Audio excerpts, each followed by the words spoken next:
This is FYI on your TV, brought to you by Hometown News. I'm Kathy Botham. I have got the pleasure of having Gary Smith here with me. I listened to you at a talk at the Legion a couple of weeks ago, sponsored by our Rotary Club. What an interesting person you are, and you're going to hear his story here too. At least part of it. We may have to have you come back because it's a good one. It's a good one. You were a Russian diplomat? Canadian diplomat in Russia. In Russia. Okay, let's talk about how did you get started doing that? Well, I was a graduate from York University in Toronto, and part of my studies, I studied political science. Part of the studies was Russian government. And I was lucky enough to be accepted into the Department of External Affairs. 6,000 applicants, they chose 22. I was fortunate. And lo and behold, the first job I had was to be put on the Soviet desk. So I was there when the Soviets invaded Czechoslovakia, seemed to have done all right, and the Canadian government said, all right, you're a candidate to go to the Canadian Embassy in Moscow. But before you do that, you're going to spend a year learning Russian. And my wife says, me too. You're not going alone speaking Russian without me doing it. So the two of us spent a whole year, every day, every week, every month, over 1,000 hours learning Russian. In Russia? In Ottawa. Russia. No, this was in Ottawa, in special okay. school in Ottawa. Mm-hmm. And then once we had that under our belt and could speak pretty good Russian, we ended up going to Moscow in February of 1971. 1971. Okay. Just ahead of the first ever visit by a Canadian Prime Minister, Pierre Elliott Trudeau, right, who had just been married to wife Margaret 2 months prior. Right. So I spoke Russian. My job in the embassy was dealing with exchanges, and moreover, I brought my skates with me, and I joined the Canadian Embassy hockey team, which was called the Moscow Maple Leafs. And we had actual sweaters from the Maple Leafs. Punch Imlich had sent them along, and I wore number 15, Billy Harris's number. And every Saturday we played hockey against a Russian team. It was sort of a beer league. We gave them, I used to carry a case of beer, usually Molson's X, and gave it to the Russians at puck drop. They could drink it during the game or after the game. And those are the three reasons why I was in Moscow and what I was doing there. Okay, so you went over there with a big interest in hockey. Yes. Absolutely. And you were instrumental in getting the 1972 Russia-Canadian Summit Series. I played a role in that, yes, a significant role. Because my job was exchanges, it wasn't just educators and scientists and ballerinas and musicians, but also sports. And we were looking at the time, the Canadian government was, to find a way we could reduce tensions with the Soviet Union, because we didn't want a war to break out, and we certainly didn't want a nuclear war to break out, because your viewers will recall that in 1962, the Cuban Missile Crisis, we were close to getting a nuclear war underway. So Pierre Trudeau wanted to reduce tensions, and what better way than through sports? Let's take it to the ice. Take it to the ice, and what better sport than hockey? Because we're a northern nation, we're the birthplace of ice hockey as we know it. It's in our DNA, but the Russians also love hockey. They had played a game called bandy, 11 men on the ice, frozen soccer field, played with a ball. Goalie had no stick, 2 gloves to catch. So they played that for decades and decades, but then they learned Canadian hockey. We brought it over there in the 30s, and they started becoming very good after the Second World War. So that's the interest in hockey, and we felt that because there's so many Russians that love hockey and so many Canadians, it was a perfect way to find some common ground between Russia and Canada. Put a human face on things, Absolutely. Try and reduce the political tensions. Because this series was a combination of politics, played at the high level to improve relations, prevent war, as well as hockey. Because you may recall that we had won the Olympic gold medals year after year after year. And the World Championships. And then when the Russians came on the scene in 1946, they started to win. And we became very, very frustrated in Canada. We couldn't beat them because we had sent senior A teams to play in the World Championships. And then we, in the 60s, decided to go another route. We would have college students who played hockey all the time and former pros. And that was in the mid-60s under Father David Bauer. But we couldn't beat the Russians then either. So we all were feeling really bad in Canada. You know, it's our birthright. The one thing that we really do the best in the world is play hockey, and here we weren't able to beat the Russians. And it was because all our best players were professionals, right? And the Olympic rules at the time were no professionals, just amateurs. And somehow the Soviets were able to convince the International Olympic Committee that all their soldiers who played on their team, Red Army and so on, were amateurs. So we had to find a way around this problem, and we looked for a way to get our professionals against their teams.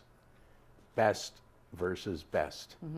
And so I was involved in the negotiations leading up to that, and we worked it around the system by calling it a friendship series. Just Canada and the Soviet Union. And your viewers will know that in Stanley Cup playoffs, it's always 7 games, right? Right. 7 games. But this was going to be 8 games. And 8 games so that there'd be 4 in Canada and 4 in Russia. Best versus best. And this country here in Canada was mesmerized by this. We were going to get a chance finally to show that we were the best, not them. And that was in September 1972. And for 27 days, everybody in our country and 150 million in the Soviet Union watched this series. The country really ground to a halt, particularly for the last game on September 28th, 1972. Right, that's right, that's right. Now you took a year to learn Russian before you went over there. What was communication like out on the ice with the players when, 2 different languages?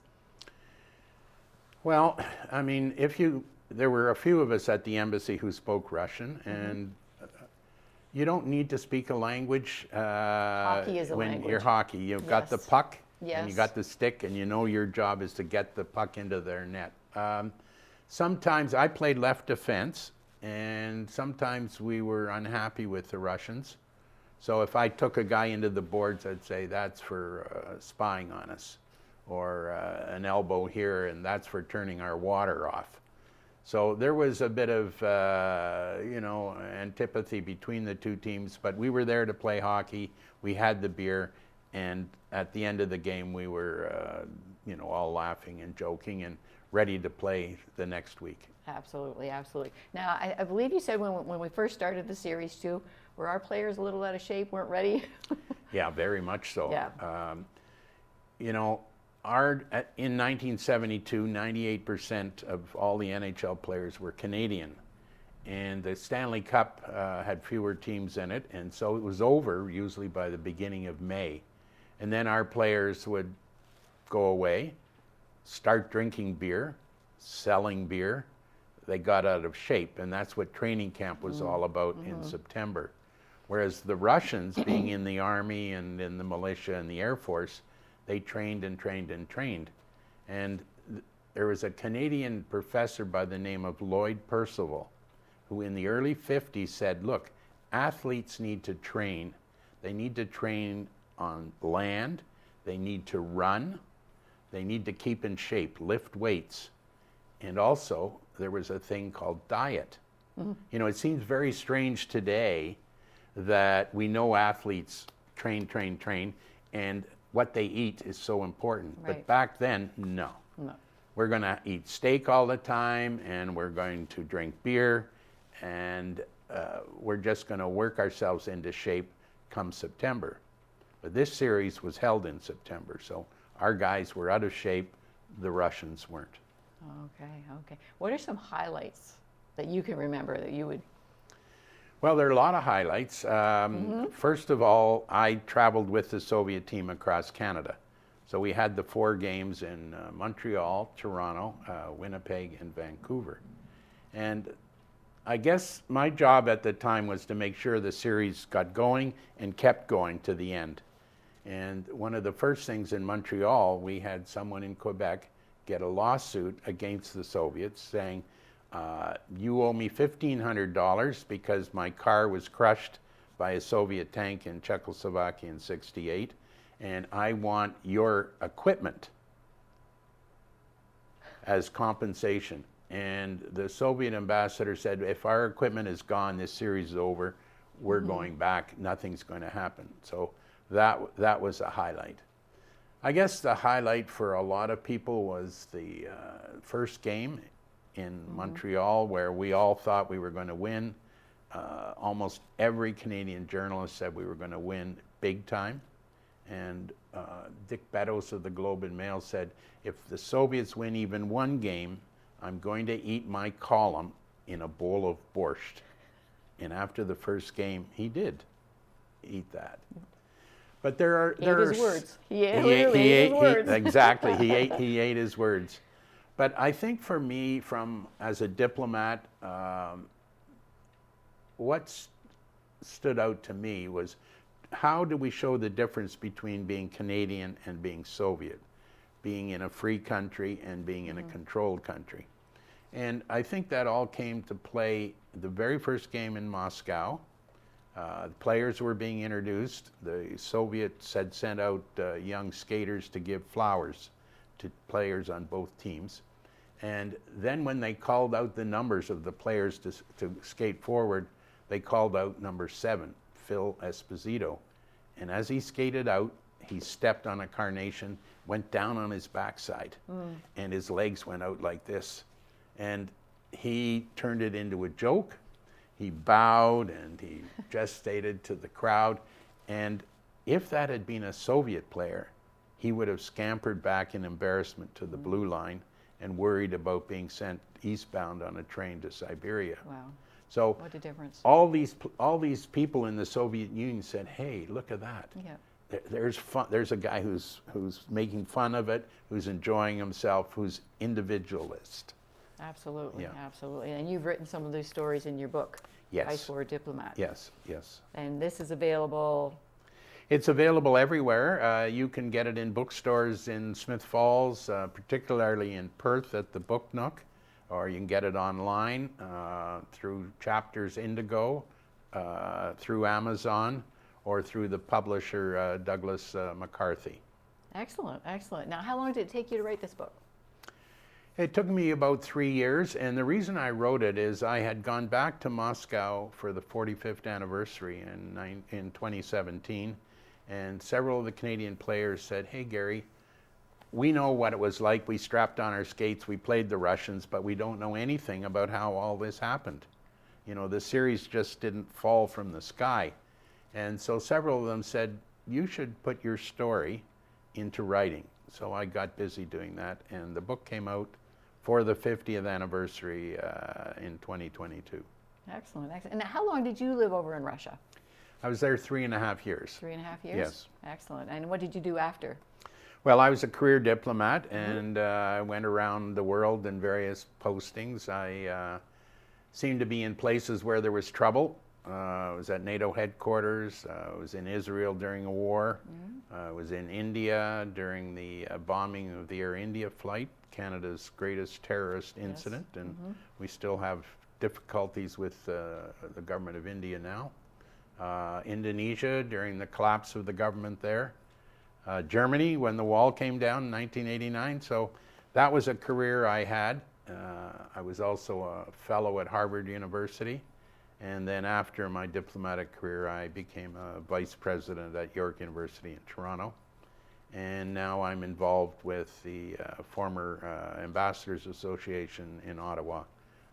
Still writing about politics and diplomacy. And Actually, there's still a lot of people inviting me to speak about this book. Oh, absolutely. Yes. Like I say, I just listened to you a couple of weeks ago at the Smith Falls Legion, too, and it was wonderful. And you had lots of stories to tell, too. So I encourage anybody, if they hear that Gary Smith is speaking anywhere, to go listen to him and to grab your book as well, too. Thank you very much. This is wonderful. This is wonderful. Once again, the Book Nook in Perth. Yes. And have you got any engagements coming up?